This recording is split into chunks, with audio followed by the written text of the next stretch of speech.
নমস্কার। আমার আজকের নিবেদন কবি অচিন্ত কুমার সেনগুপ্তের লেখা কবিতা ছন্নছাড়া। গলির মোড়ে একটা গাছ দাঁড়িয়ে, গাছ না, গাছের প্রেতচ্ছায়া, আঁকাবাঁকা শুকনো কতগুলি কাঠির কঙ্কাল, শূন্যের দিকে এলোমেলো তুলে দেওয়া, রুক্ষ রুষ্ট রিক্ত জীর্ণ। লতা নেই, পাতা নেই, ছায়া নেই, ছালবাকল নেই, নেই কোথাও এক আঁচড় সবুজের প্রতিশ্রুতি, এক বিন্দু সরসের সম্ভাবনা। ওই পথ দিয়ে জরুরি দরকারে যাচ্ছিলাম ট্যাক্সি করে। ড্রাইভার বললে, ওদিকে যাব না, দেখছেন না ছন্নছাড়া কটা বেকার ছোকরা রাস্তার মাঝখানে দাঁড়িয়ে আড্ডা দিচ্ছে, চোঙা প্যান্ট, চোখা জুতো, রোখা মেজাজ, ঠোকা কপাল। ওখান দিয়ে গেলেই গাড়ি থামিয়ে লিফট চাইবে, বলবে হাওয়া খাওয়ান। কারা ওরা? চেনেন না ওদের?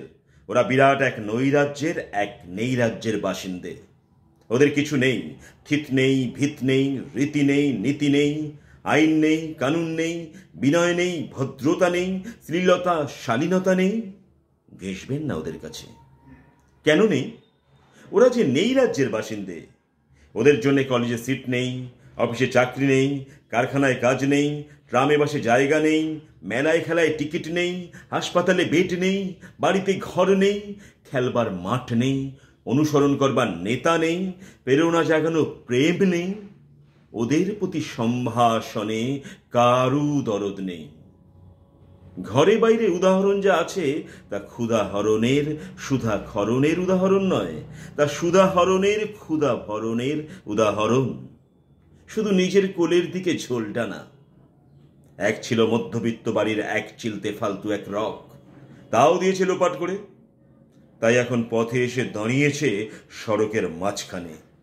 কোত্থেকে আসছে সেই অতীতের স্মৃতি নেই, কোথায় দাঁড়িয়ে আছে সেই বর্তমানে গতি নেই, কোথায় চলেছে নেই সেই ভবিষ্যতের ঠিকানা।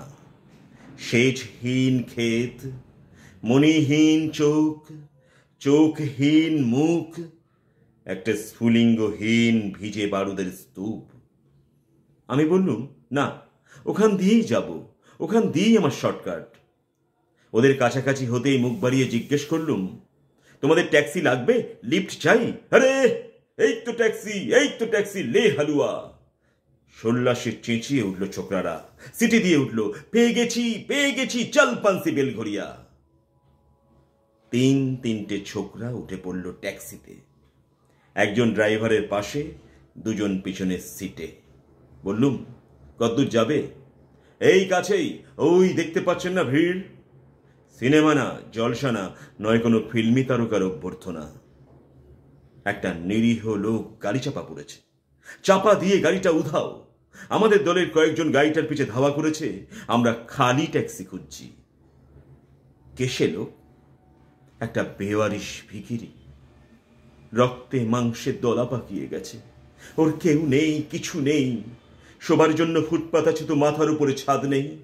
ভিক্ষার জন্য পাত্র একটা আছে তো তার মধ্যে প্রকাণ্ড একটা ফুটো। রক্তে মাখামাখি দলা পাকানো সেই ভিখিরিকে ওরা পাঁজা কোলে করে ট্যাক্সির মধ্যে তুলে দিল। চেঁচিয়ে উঠল সমস্বরে, আনন্দে ঝঙ্কৃত হয়ে, প্রাণ আছে, এখনো প্রাণ আছে। রক্তের দাগ থেকে আমার ভব্যতা ও শালীনতাকে বাঁচাতে গিয়ে আমি নেমে পড়লুম তাড়াতাড়ি। তারপর সহসা শহরের সমস্ত কর্কশে, কঠিনে, সিমেন্টে, কংক্রিটে, ইটে, কাঠে, পিচে, পাথরে, দেয়ালে দেয়ালে বেজে উঠল এক দুর্বার উচ্চারণ, এক প্রত্যয়ের তপ্ত শঙ্খধ্বনি। প্রাণ আছে, এখনো প্রাণ আছে। প্রাণ থাকলে স্থান আছে, মান আছে। সমস্ত বাধা নিষেধের বাইরেও আছে অস্তিত্বের অধিকার। ফিরে আসতেই দেখি গলির মোড়ে গাছের সেই শুকনো বৈরাগ্য বিদীর্ণ করে বেরিয়ে পড়েছে হাজার হাজার সোনালি কচি পাতা। মর্মরিত হচ্ছে বাতাসে। দেখতে দেখতে গুচ্ছে গুচ্ছে উথলে উঠেছে ফুল, ঢেলে দিয়েছে বুকের সুগন্ধ। উড়ে এসেছে রং বেরঙের পাখি, শুরু করেছে কলকণ্ঠের কাকুলি। ধীরে ধীরে ঘনপত্রপুঞ্জে ফেলেছে স্নেহার্দ দীর্ঘ ছায়া। যেন কোনো শ্যামল আত্মীয়তা। অবিশ্বাস্য চোখে চেয়ে দেখলুম কঠোরের প্রচ্ছন্নে মাধুর্যের বিস্তীর্ণ আয়োজন। প্রাণ আছে, প্রাণ আছে, শুধু প্রাণী এক আশ্চর্য সম্পদ, এক ক্ষয়হীন আশা, এক মৃত্যুহীন মর্যাদা। নমস্কার।